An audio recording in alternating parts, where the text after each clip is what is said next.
Oi turma, tudo bom com vocês? Aqui quem vos fala é o professor residente Genderley Alisson e hoje nós vamos estar trazendo mais uma aula para vocês. A aula de hoje é sobre progressão geométrica, né? A teor histórico, né? A progressão geométrica ela ocorre por meio da análise de crescimentos exponenciais constantes.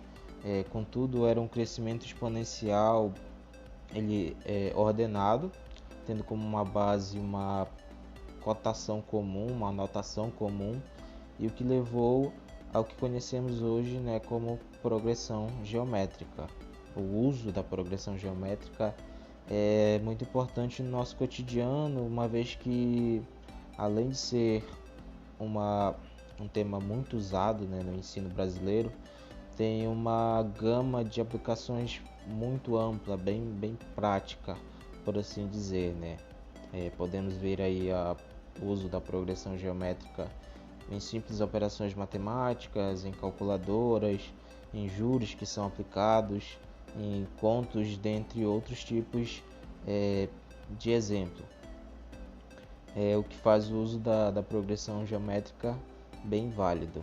Então, é sobre esse tema, né, de progressão geométrica, que nós vamos estar falando na aula de hoje.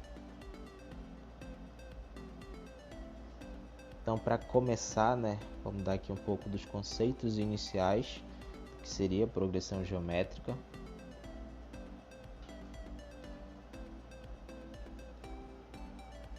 Então, né, a definição que a gente tem para progressão geométrica que corresponde a uma sequência numérica cujo quociente Q, ou razão, né, entre um número e outro, exceto o primeiro, é sempre igual.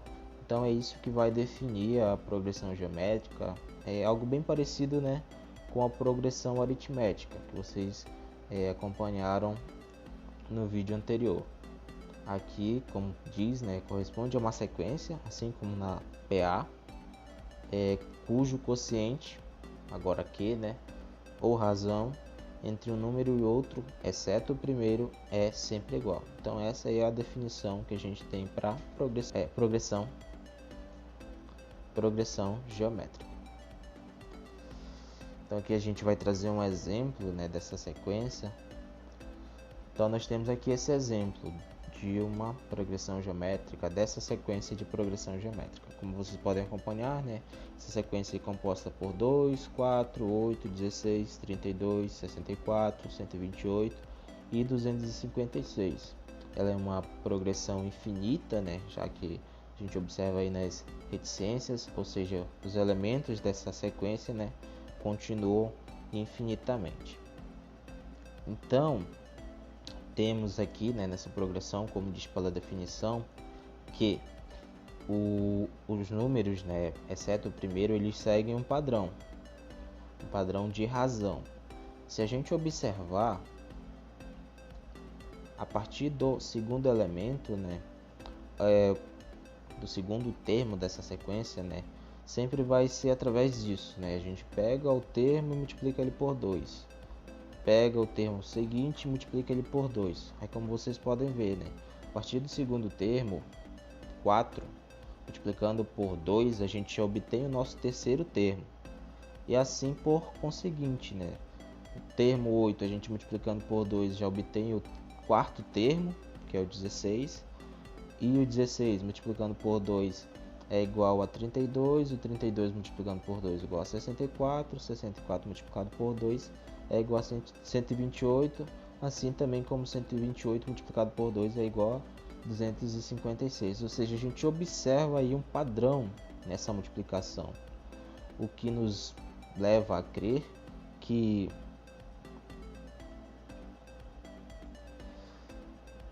logo a razão dessa progressão geométrica Q é igual a 2, ou seja, a gente observa que essa razão ela se comprova a mesma para todos os termos dessa sequência, né? Então o próximo termo que compõe a sequência sempre vai ser definido por essa multiplicação com a razão 2, e é isso aí que vai constituir uma progressão geométrica, isso que vai tornar ela válida, correto? Vale lembrar, né, que a razão de uma PG é sempre constante, pode ser qualquer número racional, seja ele positivo, negativo, fracionário, exceto o número zero, é claro. Então aí, como vocês poderão ver, esses são os conceitos iniciais que compõem a progressão geométrica, sua definição e como é mais ou menos a característica dela, né? Então a gente vai ter essa sequência e dentro dessa sequência sempre vai ocorrer uma razão, que é constante, que vai definir a partir do primeiro termo, né, os termos seguintes.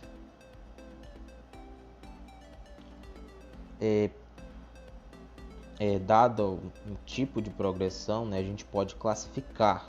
Então nós vamos trazer aqui a classificação das progressões geométricas.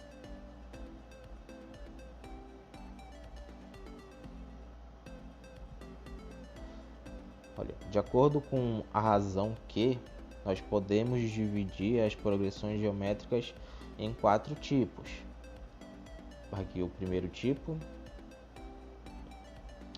é a PG crescente, que é definida aí por...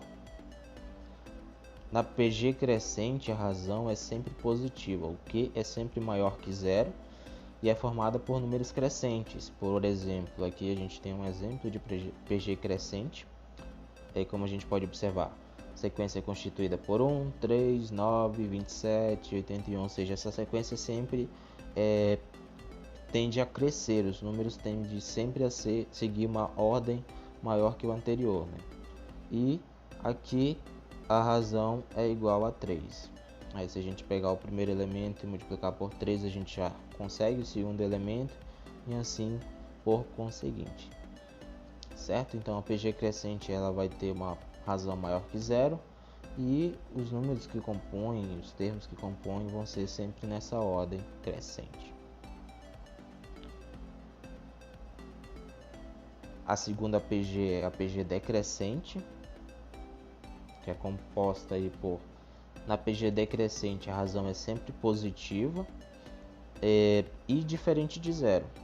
E é formada por números decrescentes, ou seja, essa sequência ela vai diminuindo, ou seja, né, os números da sequência são menores que os seus antecessores, aqui como a gente pode ver nesse exemplo, né, menos 1, menos 3, menos 9, menos 27, menos 81, ou seja, essa sequência vai, os números vão decrescendo, né, o próximo número vai decrescendo ao outro, e a razão é 3.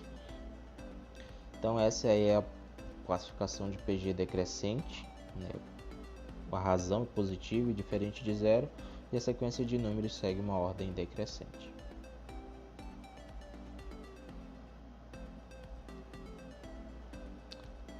Aqui, né? O terceiro tipo de PG é a PG oscilante, que vai seguir o padrão. Nessa PG a razão ela é negativa e é formada por números negativos e positivos, né? Aqui como a gente pode observar nesse exemplo, né, dessa sequência aí, 3, menos 6, 12, 24, 48, e a gente observa esse padrão, né? Os números estão se alternando entre positivos e negativos. E a razão, como dita, ela é menor que zero, ela é negativa. E a razão aqui seria o menos 2. Aí se a gente pegar o primeiro elemento, multiplicar por menos 2, a gente já consegue o segundo elemento e assim por conseguinte. Então vocês observam aí, né, que na PG oscilante a sequência de números ela se alterna entre positivo e negativo e a razão é menor que zero. Por último, né, a gente vai ter a PG constante. PG constante, né, a razão é sempre igual a 1, formada pelos mesmos números. Então aqui a gente tem esse exemplo, né, dessa sequência 5, 5, 5, 5, e se a gente fosse calcular a razão, a gente veria aí que é igual a 1, né? Pegar o primeiro elemento, multiplicar pelo seguinte, logo a gente vai observar que a razão é igual a 1, ou seja, ela segue esse padrão. Os números são sempre os mesmos e a razão é igual a 1. Então essas foram as classificações de PG, né? De acordo aí com a sua razão e a composição da sua sequência, seja ela positiva ou negativa. Então a gente observa aí esses 4 tipos de progressão geométrica. Bom, gente, essa foi a aula aí que eu trouxe para vocês, um pouco dos conceitos iniciais, um pouquinho ali da história e também sobre a classificação. Aí o professor Carlito vai estar dando continuidade a esse assunto. Fala galera, beleza? Hoje nós vamos falar um pouco sobre progressão geométrica, tranquilo? Bora lá? Aqui nós vamos falar sobre o termo geral de uma progressão geométrica. Bem, para encontrar qualquer elemento da PG, utiliza-se a expressão AN é igual a A1 vezes Q elevado a n-1, beleza? Esse aqui é o termo geral de uma PG, tranquilo? Nós vamos utilizá-los para encontrar qualquer elemento dessa PG. Vamos aqui identificar cada um desses elementos.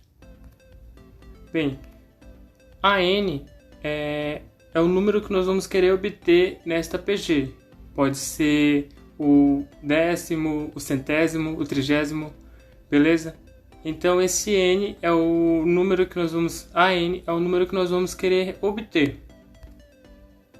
O A1 é o primeiro número dessa sequência, beleza?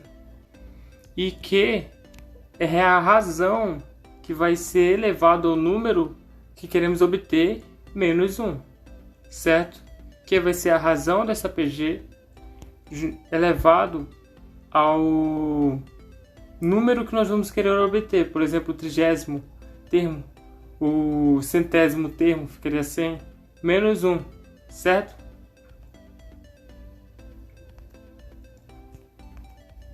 Vamos ver aqui um exemplo sobre o termo geral.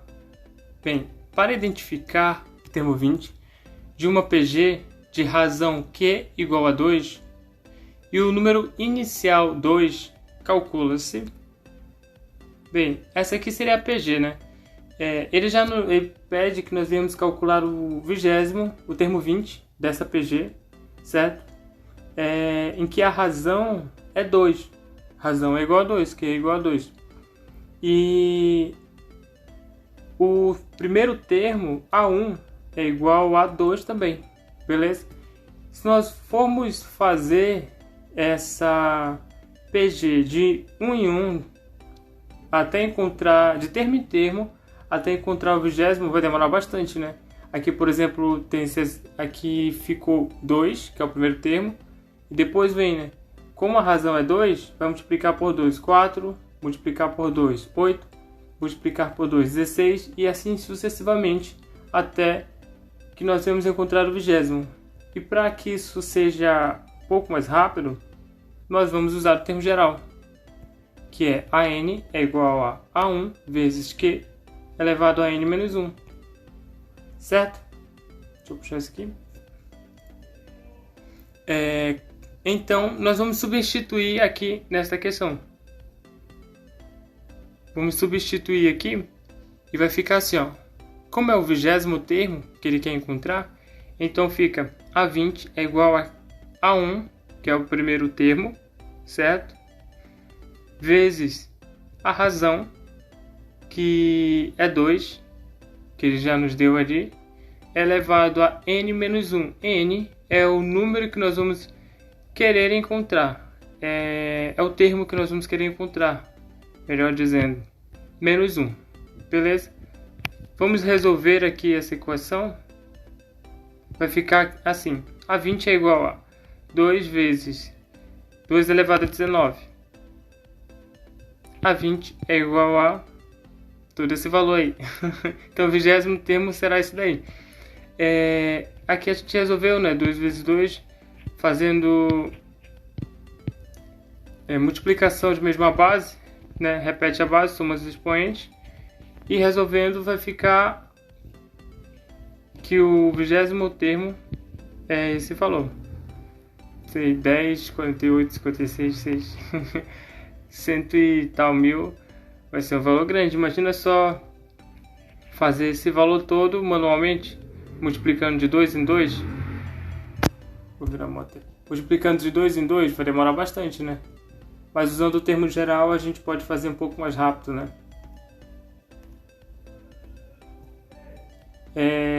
PG. Soma dos termos da PG. Bem, deixa eu ajeitar aqui. Para calcular a soma dos números presentes numa PG, utiliza-se a seguinte fórmula. Beleza? Bora lá. Sn é igual a A1 vezes Q elevado a N menos 1 sobre Q menos 1.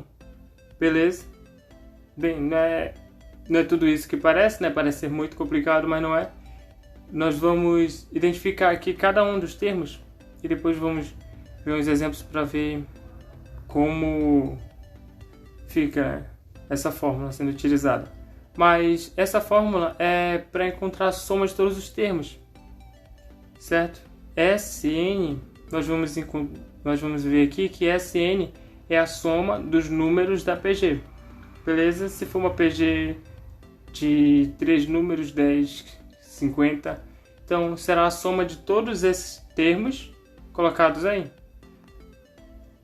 A1, como já vimos, é o primeiro termo da sequência. Q é a razão. N é a quantidade de elementos da PG. E 1 é 1. 1 que sobrou aí é 1. Então, essa é a fórmula da soma dos termos, certo? Para a gente calcular a soma dos números, vamos utilizar essa fórmula, beleza? Vamos olhar aqui um exemplo. Fica aqui, ó. Para calcular a soma dos 10 primeiros termos da PG, da seguinte PG, 1, 2, 4, 8, 16 e 32. Beleza? Uma PG infinita. E para calcular a soma dos 10 primeiros. Bem, 1, 2, 3, 4, 5, 6. Aqui ele tem 6 termos, falta 4 para completar os 10. Poderíamos fazer a soma de 1 em 1 também. Ia ficar bem complicado. Por isso, nós vamos utilizar a fórmula, beleza? Da soma da PG. Que é essa daqui. Sn é igual a A1 vezes Q elevado a N menos 1 sobre Q menos 1. Beleza? Então, na questão ele quer que nós vamos calcular a soma dos 10 primeiros termos. Para calcular, vamos utilizar essa fórmula e vamos substituir cada termo que nós temos. Beleza? Vamos identificar aqui. S10 é o 10º termo, certo? Que ele quer. É até o 10º termo que ele vai querer que nós venhamos somar. Isso aí é igual a A1, que é o primeiro termo, vezes Q, que é a nossa razão, que nós podemos, ele nos deu aqui, como ele nos deu a nossa PG, olhando para ela, nós podemos identificar o valor da sua razão. Por exemplo, vai ser 1, aí depois multiplicado por 2 vai dar 2, multiplicado por 2 vai dar 4, multiplicado por 2 vai dar 8, e assim sucessivamente. Então, identificamos muito logicamente aqui que nossa razão, o Q vale 2, beleza? E 2 elevado a N, N que é o 10º termo, que até o 10º termo que ele quer que nós venhamos somar dos 10 primeiros termos, beleza? 2 elevado a 10 menos 1, tudo isso sobre Q menos 1, beleza? Vamos continuar aqui. E resolvendo essa equação, vamos ter que a soma dos 10 primeiros termos é igual a 1023. Muito obrigado. Falou!